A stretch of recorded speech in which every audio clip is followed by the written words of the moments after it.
नमस्कार, आप देख रहे हैं चौकस भारत और मैं ब्रजेंद्र।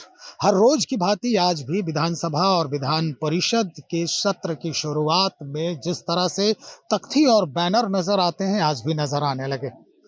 लोगों ने कई मुद्दों को लेकर नारेबाजी की और जो एमएलसीज हैं या एमएलएज हैं, लगातार जो अपोजिशन में हैं, वो उनके जो बयान हैं वो आ ही रहे हैं। आज भी सदन के शुरुआत के पहले ही कई लोगों ने अपनी अभिव्यक्ति जाहिर की है। वर्तमान सरकार के जो रवैया है या वर्तमान कार्य पद्धति है सरकार की, इस पर सवालिया निशान खड़े ही किए जा रहे हैं विपक्षियों के द्वारा। हम आपको सबसे पहले जो माले से विधायक हैं संदीप सौरभ, उनकी बात सुनाते हैं। उसके बाद रणविजय साहू हैं, आरजेडी के विधायक हैं, आरजेडी से विधायक हैं, और उसके बाद भाई वीरेंद्र की बारी आती है। तीनों के जो बयान हैं वो करीब करीब एक ही जगह पर आकर टिकती है। हम सबसे पहले इन तीनों के उन बयानों को सुना रहे हैं कि वर्तमान सरकार के कार्य पद्धति के ऊपर और घटनाओं के ऊपर क्या कुछ अभिव्यक्तियां जो है ये तीनों जाहिर कर रहे हैं। तो सुनिए, एक एक करके हम आपको सुनवा रहे हैं। देखिए, सरकार चर्चा से बचना चाहती है। लगातार सदन के अंदर आज भी मेरा कार्य स्थगन प्रस्ताव है सरकार के समक्ष, आसन के समक्ष, कि सरकार संज्ञान ले और माननीय मुख्यमंत्री जी जवाब दें। आखिर मुख्यमंत्री जी अपराध के मुद्दे पर चुप क्यों हैं? गृह मंत्री जी लगातार बयानबाजी कर रहे हैं, अपराधी पकड़े जाएंगे, अपराधी मारे जाएंगे, अपराधी बिल में घुस जाएंगे, लेकिन अपराधी तो चुनौती दे रहे हैं। पटना जैसे शहर में जहां माननीय मुख्यमंत्री रहते हो, आला अधिकारी रहते हो, वहां कोई सुरक्षित नहीं है, तो आम जन सुरक्षित नहीं है। और सिर्फ ये जो है आयवास करना चाह रहे हैं। पूरी तरह से बिहार का विधि व्यवस्था चौपट हो गया है। हम तो लगातार मांग करना चाह रहे हैं कि बिहार में राष्ट्रपति शासन लागू हो। बिहार की हालात बिल्कुल खराब है। रणविजय जी, क्या आप मानते हैं अपराधियों का जांच होता है? आपके भाई वीरेंद्र ने कहा है कि मुसलमान यादवों को टारगेट करके गोली मारी जा रही है। अब देखिए, निश्चित तौर पे ये जो सरकार है टारगेट की राजनीति कर रही है, बदले की भावना, और लगातार उन पर कार्रवाई हो रही है। यह बिहार भी सबों का है, देश सबों का है, लेकिन जिस प्रकार से बदले की राजनीति की जा रही है, राजनीति में ये अच्छा संकेत नहीं है। सत्ता आती है और सत्ता जाती है। लोग बदले की बात कर रहे हैं। अब बदले के भाव टारगेट करके, निश्चित करके कि कौन व्यक्ति उनके सियासत के खिलाफ है, उनके खिलाफ वोट डालने का काम किया है, उसको टारगेट करके ये लोग फंसाने का काम करते हैं। नीतीश कुमार जी तो कहते हैं ना हम किसी को फंसाते हैं न किसी को छोड़ाते हैं, लेकिन क्या होता है, किसी अपराधी को आर्म्स रखने के आरोप में सलाखों के पीछे भेजा जाता था, लेकिन फिर सरकार विधायक लाके उसको बाहर लाती है। बेटियों को इंसाफ नहीं मिल रहा है, वो सिर्फ कहने की बातें हैं। 24 घंटा में अरेस्ट कर लेंगे। दरभंगा के मामले में उन्होंने कहा था 72 घंटा से ज़्यादा समय हो चुका है, कहाँ तक अभी तक किसी गिरफ्तारी हुई है?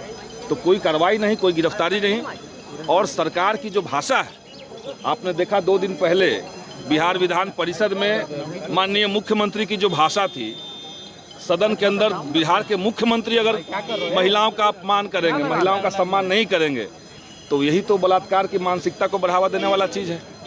इसीलिए हम लोग चाहते हैं कि माननीय मुख्यमंत्री दोनों सदन से माफ़ी मांगे। जो बर्ताव उन्होंने विधान परिषद में नेता प्रतिपक्ष और बिहार की पहली महिला मुख्यमंत्री श्रीमती राबड़ी देवी जी के लिए किया है, उसके लिए माफ़ी मांगे।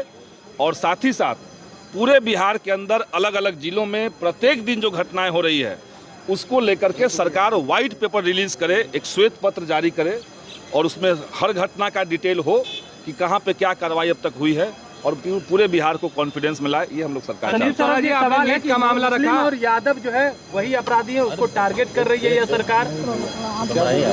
भाई वीरेंद्र ने कहा है कि मुस्लिम और यादव अपराधी को ही यह सरकार टारगेट करके गोली मार रही है। देखिए, टारगेट करना तो उनका काम है, लेकिन अपराधी को टारगेट किया जाए, क्राइम को कंट्रोल किया जाए, ये होना चाहिए।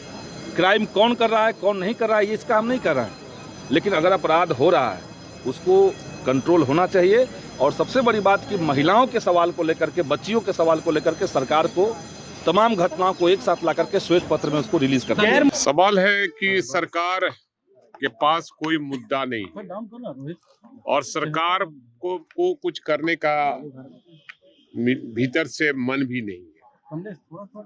और जिस सरकार में बच्चियों के साथ बलात्कार हो, महिलाओं के साथ बलात्कार और बलात्कार के बाद हत्या हो, और हत्यारा पकड़ा नहीं जाता है, तो ये सरकार अपने से कहती है कि हम सुशासन बाबू की सरकार है।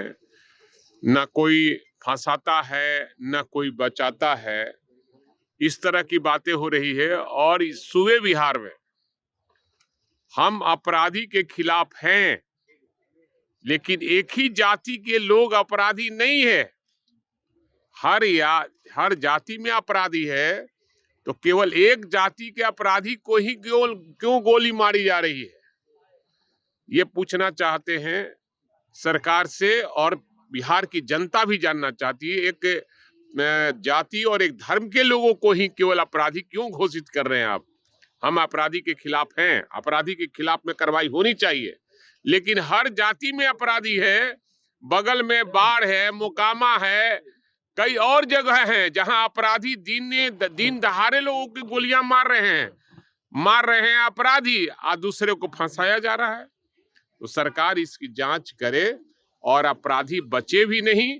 और किसी जाति का अपराधी होता है, अपराधी के खिलाफ में हम भी हैं, लेकिन सरकार भी जाति पहचान कर अपराधी घोषित न करे। यह सरकार जो है यादव जाति को टारगेट कर रही है। भाई वीरेंद्र जी, क्या लग रहा है, यह सरकार यादव जाति को टारगेट कर रही है? एकदम मैंने कहा कि एक जाति और एक धर्म के लोगों को टारगेट कर रही है सरकार, और अपराधियों को साथ दे रही है सरकार अपराधियों को, जो गैर यादव है, जो गैर माने मुस्लिम है, उसके अपराधियों को साथ लेकर इनके मंत्री लोग चल रहे हैं, इनके विधायक लोग लेके चल रहे हैं, सरकार लेके चल रही है। और निश्चित रूप से अपराधियों को ये साथ दे रहे हैं और एक जाति और धर्म के लोगों को ये हत्या कर रहे हैं। आपने सीएम नीतीश कुमार को पगला कहा, आपके विधायक लोगों ने कह रहे कि सभी विधायक का इलाज करवाएंगे, बीजेपी के जो विधायक है पीएमसीएच में ले जाकर के। और सवाल है, कोई पागल नहीं कहा है, मानसिक रूप से थोड़ा बीमार हैं, ये सब लोगों ने कहा है। और आप भी जानते हैं कि वो मुख्यमंत्री नहीं हैं जो पहले थे, 2005 में थे, 2010 में थे, 2015 में थे, 2020 में थे। वो मुख्यमंत्री नहीं है और वो अपने आप में नहीं है। बीमारी हर व्यक्ति को होती है, वो भी बीमार चल रहे हैं, उनको समय पर दवा खाना चाहिए। तो उनके जो दवा खिलाने वाले लोग हैं, खाली पीछे पीछे उनका चलते हैं कि कहीं कुछ हो न जाए। लेकिन आप लोगों को इलाज कराने की बात बीजेपी विधायक कर रहे हैं, पीएमसीएच में ले जाकर के। उनका इलाज आपकी वाला चुनाव में कर देंगे हम लोग। अब हम सीधा भारतीय जनता पार्टी की तरफ रुख करते हैं और लखेंद्र पासवान हैं हमारे साथ। इस वक्त वो मंत्री भी हैं राज्य सरकार के। इन तीनों के बयानों की चर्चा जब इनसे की जाती है तो इनकी अभिव्यक्ति क्या जाहिर होती है, हम अब वो भी सुनवा रहे हैं आपको। क्या कह रहे हैं? राजद को लोग चाह रहे हैं कि बिहार में जंगल राज स्थापित करना। राजद के लोग चाहते हैं बिहार में भय का वातावरण स्थापित करना। यदि बिहार में क्राइमर कितनों बड़ा क्यों नहीं हो, यदि बिहार के अंदर क्राइम करेंगे तो उनका इनकाउंटर होगा ही। और जिनका इनकाउंटर होता है, जो क्राइमर जो होता है, वह किसी जात का नहीं होता है। क्राइमर किसी जात का नहीं होता, किसी परिवार का नहीं होता। क्राइमर का एक अपना ही जात है। वह किसी व्यक्ति को भी उस पर विश्वास नहीं करना चाहिए। और क्राइमर से यदि विपक्ष के लोग को सरवारी ही निभाना है, संबंध ही निभाना है, रिश्ता ही निभाना चाहता है, तो इसका मतलब बिहार में सुशासन का मतलब उनको नहीं है। बिहार में चाहते हैं 90 के दशक वाला जंगल राज को स्थापित कर देना, बिहार में भय का वातावरण स्थापित करना, विकसित बिहार नहीं बनने देना, बिहार में उद्योग धंधा का जाल नहीं बिछने देना। क्या चाहते हैं बिहार विपक्ष चाहते हैं कि बिहार को फिर उसी गाली के नाम से जाना जाए। ये आज बिहार जो है भारत के अंदर एक अपना गौरवशाली कथा के साथ जो खड़ा हुआ है। तो इस तरह का आरोप आखिर क्यों लगाया जा रहा है कि भाई एक जाति विशेष को देकर कार्रवाई की जा रही है? देखिए, विपक्ष के लोग को दिमाग में जाति का कीड़ा कटता है। बिहार में यदि उनके जाति का ही क्राइमर हो तो क्राइमर क्राइम करेगा तो उन पर कार्रवाई होगा ही। बिहार में कानून का राज स्थापित है और कानून के डंडा उन पर चलेगा ही। विपक्ष को जितना करना है कर ले। जिस प्रकार विपक्ष को आप देख रहे हैं जो लगातार बिहार में जो विकास हो रहा है उससे कोई मतलब नहीं है, केवल हंगामा खड़ा करना ही उनका मकसद रह गया है। तो चाहता है बिहार में जंगल राज स्थापित हो। स्पष्ट तौर पे कहा है कि जिस तरह से एलिगेशन लगाए जा रहे हैं वर्तमान सरकार के कार्य पद्धति पर, ये निराधार है। कहीं से इसमें कोई भी जो सामंजस्यता है वो ठीक नहीं बैठ रही है। कहने का तात्पर्य यह है कि सरकार अपने स्तर से जो काम करना है वो कर रही है। जिस तरह से अपराधियों को, दोषियों को सजा दिलाने की बात होती है वो दी जा रही है, लेकिन जो भी स्थितियां पैदा होगी उस पर कार्रवाई आगे भी होती रहेगी। तब तक इंतजार करें और लोगों का बयान हम बहुत जल्द आपके समक्ष हाजिर करने वाले हैं। बने रहिएगा। बहुत शुक्रिया।